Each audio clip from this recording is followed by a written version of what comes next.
ছাত্র জনতার গণ অভ্যুত্থানে গণহত্যা ও মানবতা বিরোধী অপরাধের অভিযোগে বিচারের মুখোমুখি সাবেক প্রধানমন্ত্রী শেখ হাসিনা। ফলে পলাতক হাসিনাকে দিল্লি থেকে ফিরিয়ে কাঠগড়ায় দাঁড় করাতে চায় ঢাকা। তাকে ফেরত চেয়ে সোমবার আনুষ্ঠানিকভাবে চিঠি দেওয়ার কথা জানান অন্তর্বর্তী সরকারের পররাষ্ট্রমন্ত্রী তৌহিদ হাসান।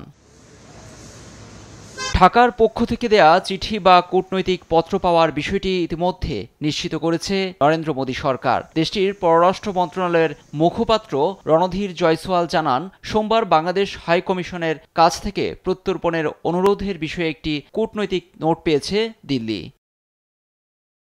তবে কি শতাধিক মামলার আসামি শেখ হাসিনাকে ফেরত পাচ্ছে বাংলাদেশ? তাকে ফেরত দেয়া হবে কিনা এ বিষয়ে দিল্লির কোনো মন্তব্য নেই বলেও জানান মুখপাত্র জয়সওয়াল। আন্তর্জাতিক অপরাধ ট্রাইব্যুনালে শেখ হাসিনার বিরুদ্ধে গণ অভ্যুত্থানের সময়ে হত্যাকাণ্ড, গত ১৬ বছরে গুম, ক্রসফায়ার, পিলখানা হত্যাকাণ্ড এবং মতিঝিলের শাপলা চত্বরে হেফাজতে ইসলামের সমাবেশে হামলায় নির্দেশের অভিযোগে শতাধিক মামলা রয়েছে। এমনকি আওয়ামী লীগ সভাপতির বিরুদ্ধে রেড নোটিশ জারি করেছে ইন্টারপোল। এ পরিস্থিতিতে তাকে দিল্লি থেকে ফিরিয়ে বিচারের দাবি উঠেছে দেশজুড়ে।